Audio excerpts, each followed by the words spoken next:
it is now 6:30 p.m. Wednesday, August 2nd, 2023, and I'm calling the regular Belle Plaine City Council meeting into session. It should be noted that those in attendance are Councilperson Mary Peck, Councilperson Judy Schlesselman, Councilperson Lyle Morrow, Councilperson Mitch Malcolm, Councilperson Garrett Landit, City Administrator Steve Beck, City Clerk Sandra Walton. The attorneys are excused for tonight, and that's it. I would like to remind all in attendance, including the council and staff, to please shut off your cell phones or put them on mute mode. We'll stand for the Pledge of Allegiance.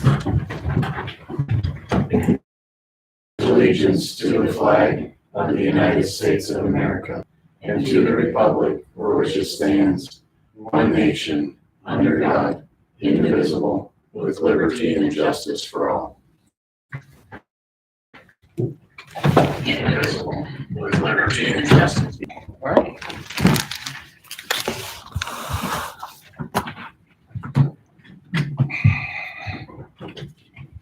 I need to apologize before we get started.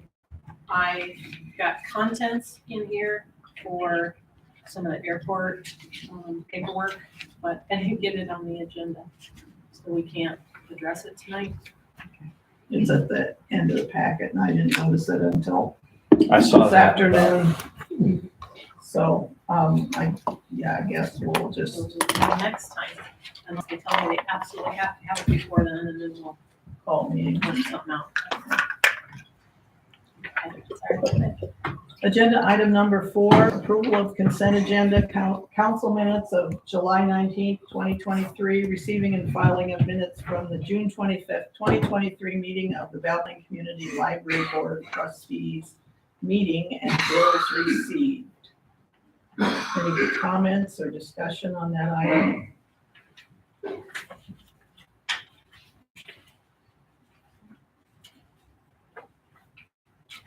I just had one little thing that I noticed about the library board meeting minutes.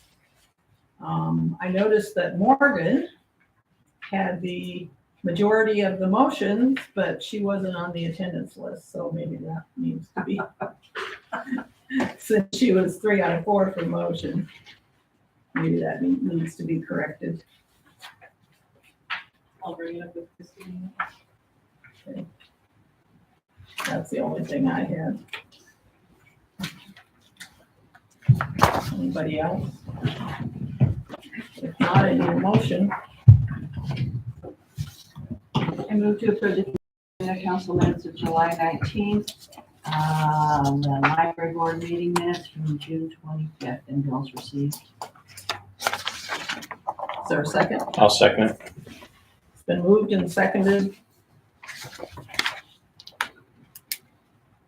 All in favor signify by saying aye. Aye. Opposed? Passes 5-0. Agenda item number 5, resident comments. Is there a resident that wants to come and comment? Okay, seeing none at this point, we'll move on. I'm looking at you because you're the resident. I will at the end. Okay. Agenda item number 6, discuss possible approval of the contract with Fairgram for engineering services for public works.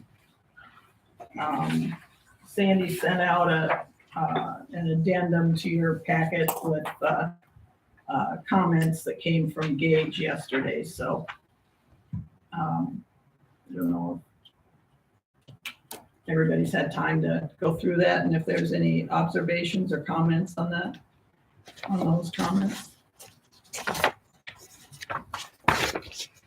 I was just wondering if the suggestions on several of these that Gage made are going to be looked into. For example, on number 9, no fee schedule was attached or description of services. I would advise that these provisions be reviewed first before signing. And then also back on number 8, there's a reference to Delaware County. He wonders if that should be changed to Benton County. I can answer those if you like. Sure. So the, which one was that you had referenced? 8 and 9. So 8 and 9. So the venue can be changed to Benton or Lynn County. Their typical venue is in Delaware County. So that's not a problem. Nate just confirmed that it's. And I'm happy to, if you have any questions. So for me too, when we make, if the council decides to go forward with the contract, we can just say contract is approved with these changes. The other one was the payment schedule, which was on the SOQ, the statement of qualifications that we got back. And so they received that just in a different document. It just wasn't attached to this. Oh, okay. We can just Yeah. attach it to that. And I imagine that if anything changes with that payment schedule or that you'll update us if your rates change. Yeah, go ahead. Yeah, so we will update our rates annually. I think that's pretty standard with most any place you would work with. So yeah, at the beginning of every year, we'll provide you an updated fee schedule, just so you know how our hourly rates change.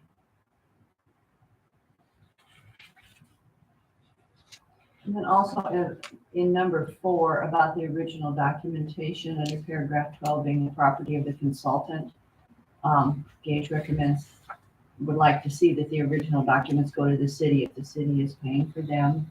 That's correct. So we're going to redo some of our mapping and those types of files. We'll get those.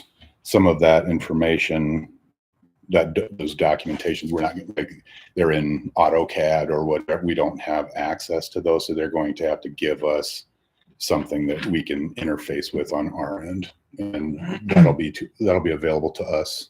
Correct.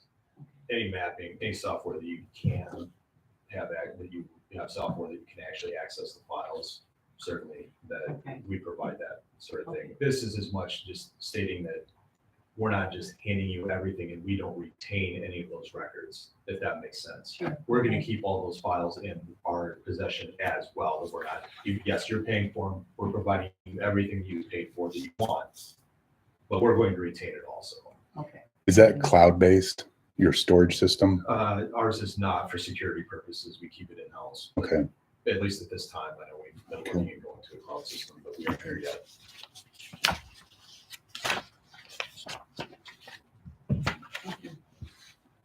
Number 10 was there is no cap on the fees, no not to exceed language, and I couldn't remember if we discussed that or not.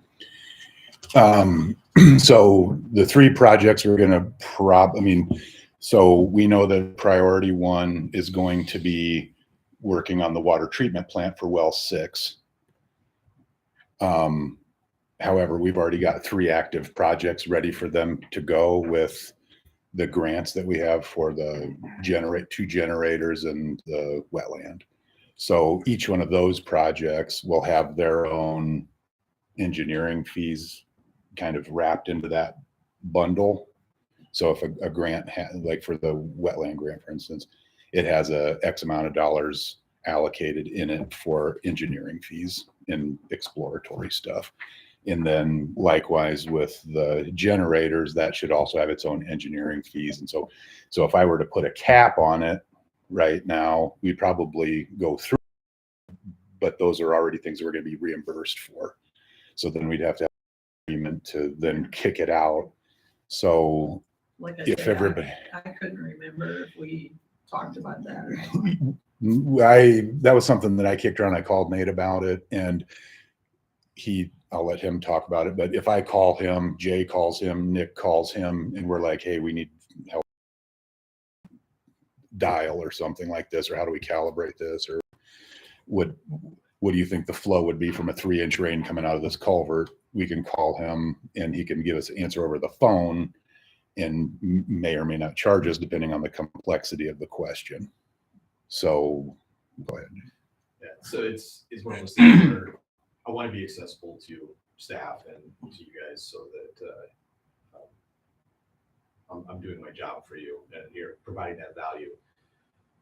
It's one of those, as he kind of mentioned, that the phone calls are generally free. You know, if I'm on the phone for 5 or 10 minutes, I'm not going to nickel and dime you.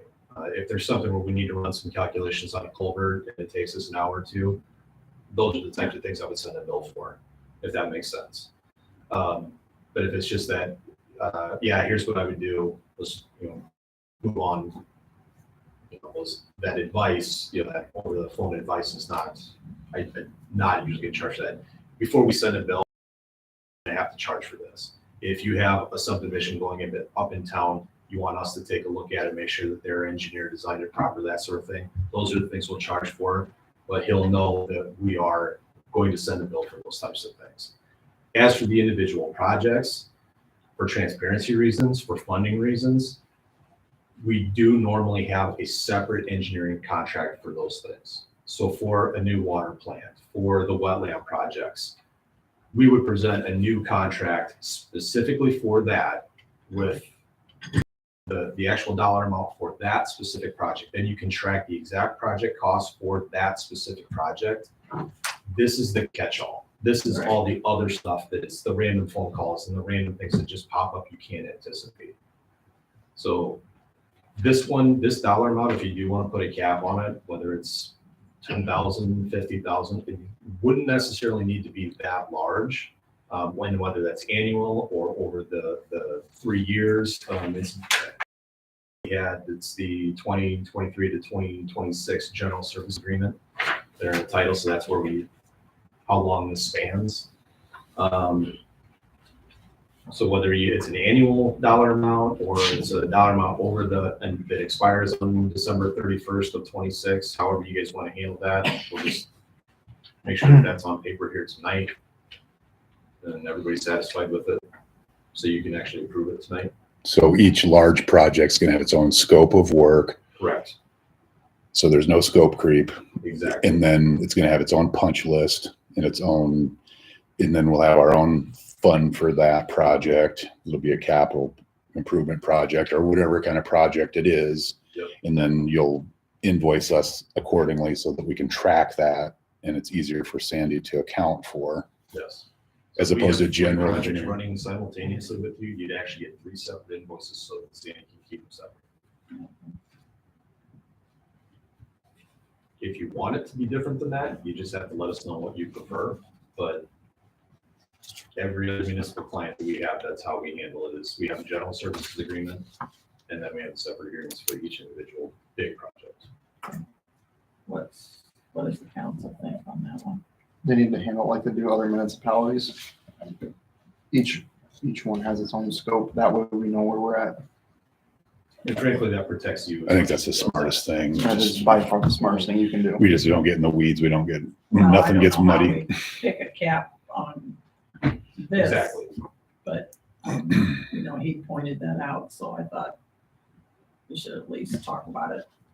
And he said, I do not see a termination date on this agreement, but there's a 3-year span in there, so I think. And we can make that more, we can actually put in here that it expires on such and such a date, if that makes him or you more comfortable. Perfectly fine doing that. Regarding the venue, Gage called earlier.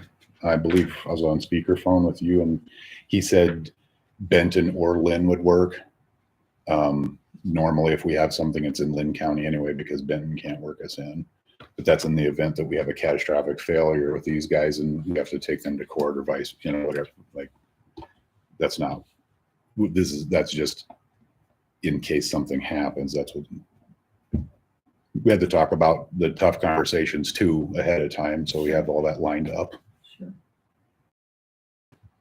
Just to put your minds at ease, we don't go to court often, and when we do, it's because we get dragged into something because the contractor didn't do something and we get dragged into it. And then we usually get excused because, yeah, you guys didn't do anything wrong. That's just not what we're used to sometimes. So. Yeah. We've had different shoes on in that regard. So what do you think about the venue? Benton or Lynn or? Let's go with Lynn. That's where their headquarters is. That's where it's most likely that we would be able to get and Gage thought that was appropriate. Okay. So I think the consensus is with the answers that we've had to those questions tonight that, does the council want to move forward with this contract with, certain changes?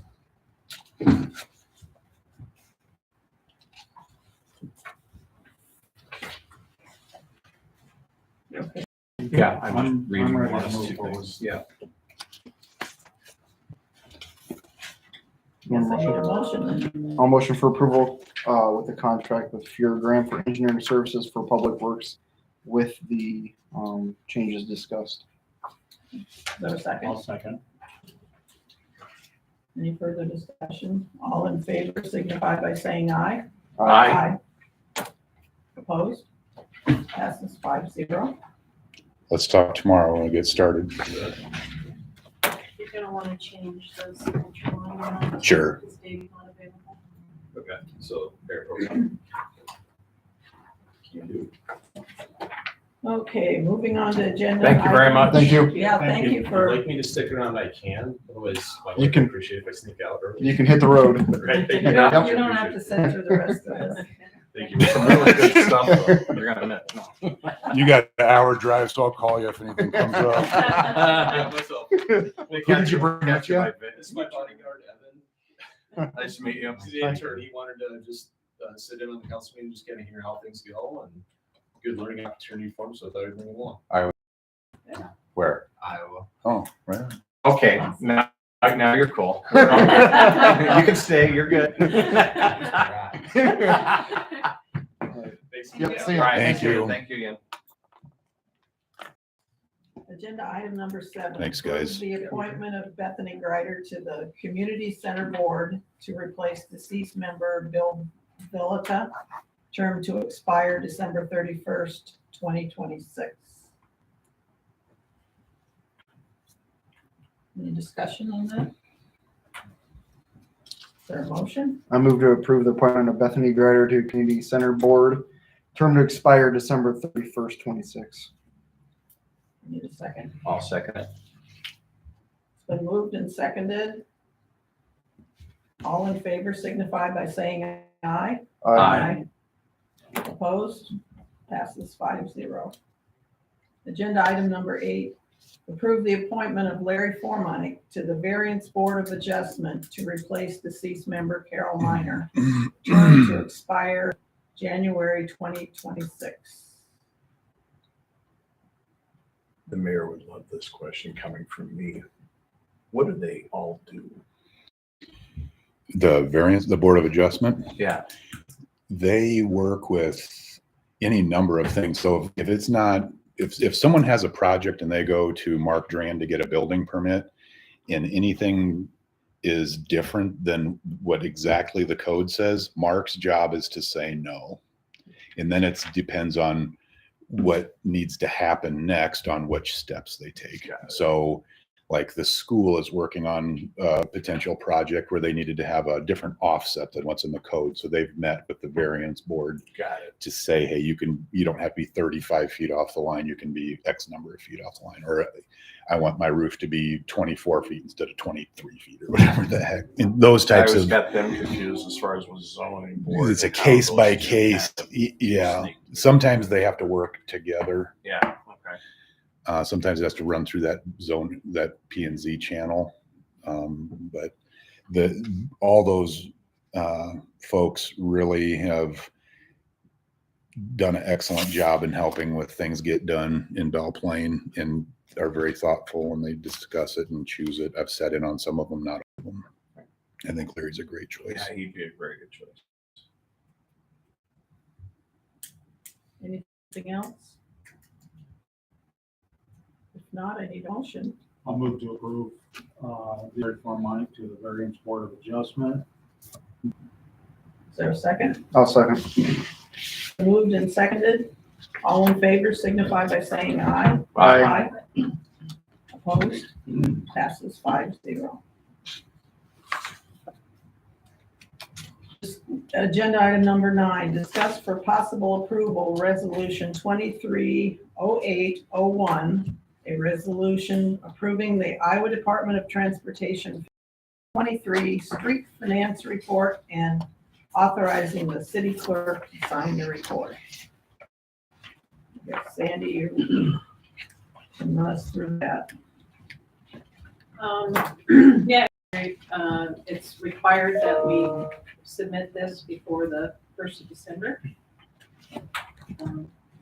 It's pretty easy to report, so I'll try and get it out of the way so I don't have to think about it between now and it's basically, I mean, there's no decisions to be made of it. It's really just a reflection of what we actually spent for the year. And they want to know how things are broken out based on where they would put them, not necessarily how we have them coded in our expenses, although most of them are similar. They also revised their equipment list requirements for this year. Maybe half a dozen that just dropped out. They decided they didn't care about things that were solely for the use of mowing lawns or for pushing snow, meaning like the little street sweeper thing that we have. They don't care about those things anymore. So it's really just big self-powered trucks, backhoes, and loaders, that kind of stuff now that once they added the excavator and the mini excavator and the skid loader. Took off a few things that we sold, so that was updated. We really didn't have, a project is like a big thing, like we put in a road. That would be like a project, not necessarily. Seal coating. No, they don't count seal coating as a project. They consider that maintenance. So, and at the end of the day, for all the sweat and heartache we had throughout the year, worried about where that road use number was going to wind up, we actually ended up nicely positive. So we can spend a little more on seal coating than we had hoped we'd be. That's good. Questions for Sandy? There's no more discussion. I need a motion.